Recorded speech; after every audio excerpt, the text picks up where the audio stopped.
What's going on, everybody? Gonna go ahead and take another look at the LG Spectrum 2 phone. Been getting a couple questions. I got a PM from someone asking if I can do some just some speed tests on this phone, both for the 4G LTE and then also some software tests. We're gonna test the processing speed and some other stuff with SmartBench, and I'll do probably Linpack as well as Quadrant, just to give you guys an idea of the speed of the phone. Overall, my first impressions and my impressions after a few days of use, loving the phone. It's great, built really well, super fast, no problems there. But first, to start off, we'll go ahead and do Quadrant standard, and we'll see what kind of speeds we get on that. Actually, you know what, I'm going to cancel this. Let me go ahead and close out of some programs real quick. This is one feature I really love about this phone, is you can just hit this button right here, and then you can just swipe off the programs you don't want to use or that you're done using, so that you're not taking up memory. There we go. And then you can also go to your tasks manager and make sure nothing is running in the background. Right now it says running application 0. So if you do see some running, you can hit stop all and it'll stop them. But anyways, go ahead and go back to Quadrant, and we'll run the full benchmark and see what we get. I've noticed I have some family members that have the Galaxy S3 on Sprint, and also a friend that has one on Verizon, and I asked them to download Quadrant standard, and we've done some tests together, and I'm finding that this stands up to the Galaxy S3, definitely does, as far as the scores in this particular testing program, which is pretty believable. They both have the same dual-core processor. Only difference is the Galaxy S3 has 2 gigabytes of RAM as opposed to only 1 gig on the Spectrum 2. But that's just to give you an idea. As soon as a score pops up, I'll let you know what I saw the Galaxy S3 do as far as testing. Well, I'll tell you now. They usually run in the 5500 for overall score, so we'll see what this one did. 5500 to 6000. And this one did 5398 right now. The HTC One X is right below that as a lower score. I believe that's on, I forget which carrier that phone's on, but you can just kind of see the other devices down here. But this one's scoring 5398, LG Spectrum 2.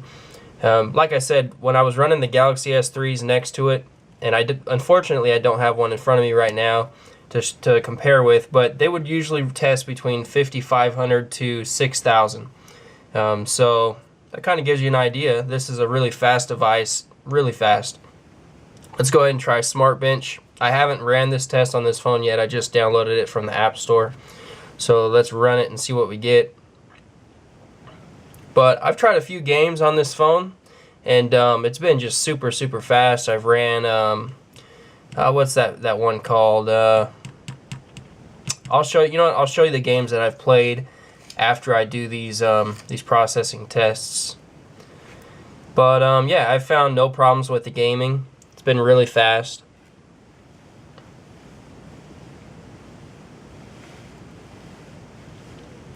Screen is really brilliant. Has deep blacks, great color, very bright. I have the brightness about less than halfway right now. Yeah, it's just kind of hard to show on screen because if I move it, it's going to show the fluorescent light right above it. So I'm trying to keep it at an angle here. So if the screen looks dim, that's only because of the way that I'm facing the phone to keep the reflections off of it. Nice, brilliant display. Alright, looks like it's done. Sending the results. Let's display the scores. And it's looking like, I gotta turn the phone to see. It says your device got a 3159. The device, some of the devices below it, it's showing the Galaxy S2 scoring lower. It's showing it's kind of hard to read. This is some small text. I don't see the Galaxy S3 on here. But just kind of gives you an idea. A lot of different devices down here that have scored better. The Galaxy Note scored a 3631. That's the original Note. And this device scored a 3159. So, you know, it kind of gives you an idea. It's really hard to read up here, though. The scores are so tiny. The text. Let's go ahead and try LinPack, and we'll try, I guess, multi-thread. Got 167 M-flops. I haven't ran this test on very many phones in the past, so I'm not sure what the. Well, let's go ahead and see top devices. Let's see what people are getting on these. Or it's going onto the internet, so let me try running it again. Wonder if there's any scores, like if it shows it within the program. Latest scores. Here's 189 M-flops. Looks like that's a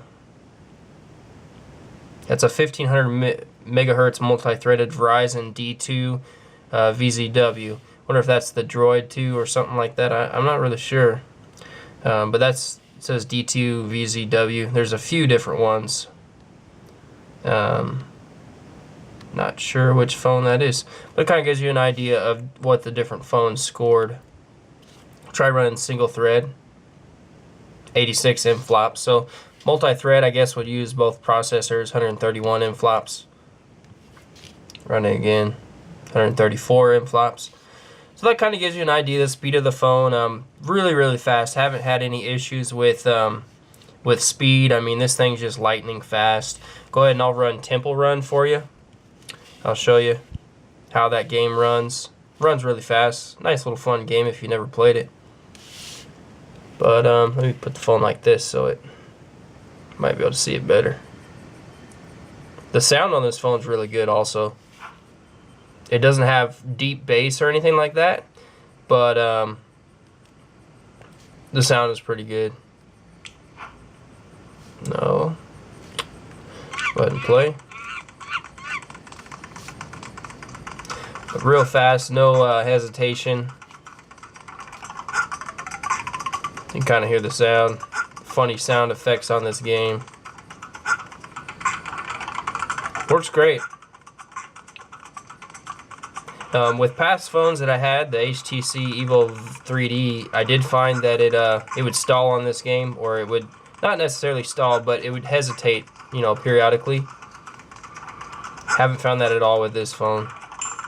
So, but this device is in a much different class than that device. Overall, really fast. Let's make this guy die now. Run into a tree. There we go. All right, let's get out of that. Another game that they had loaded on the phone is this golf game. Go ahead and play that. Let's Golf 3. I didn't hit it hard enough, I guess.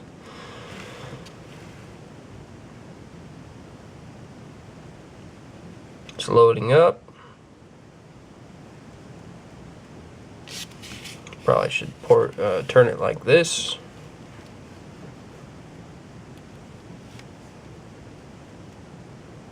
Still loading up. Corny music, that's for sure. And I'll just play demo real quick. Once again, the screen looks great on this.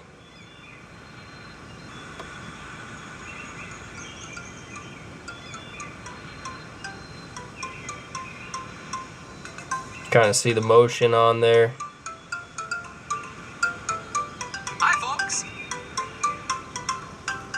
Okay, and we'll go ahead and play. Let's hit that sucker hard. See what happens.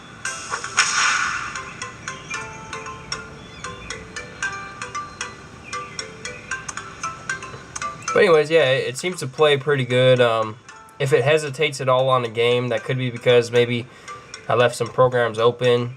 Probably should have closed those before I opened this game. But as far as just the overall speed of the phone, I haven't noticed any issues. It's really fast. I think it would definitely benefit if it had more RAM, if it had 2 gigs as opposed to 1. That's really the only drawback I see with the phone, but it's really fast. by itself. It could be faster if it had another gigabyte of RAM.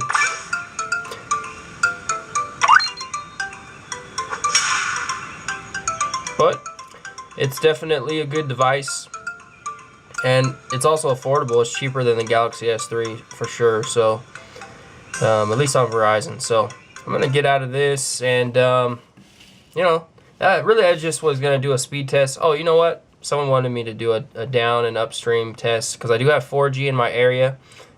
This is relatively new to the area, so it's not the fastest, I'll say that. Verizon usually says you'll get 5 megabits per second, and actually right now it's doing pretty good. A lot of the times when I've tested it, it's gotten around 5, and that's as high as it gets downstream. But as you see right now, it just did 12 megabits per second, and upstream is going right now. Right now it's at about 1 megabits per second. We'll see what it finishes off at. So there you have it, the 4G LTE speeds. You got 12 megabits per second downstream, 0.94 upstream. So anyways, just a quick video. Hope that answered the questions. Hope that helps someone looking at this phone. And definitely a buy, I think, if this is what you're looking for on Verizon. So thanks for watching. If anyone has any questions, leave a comment below, and I'll talk to you later.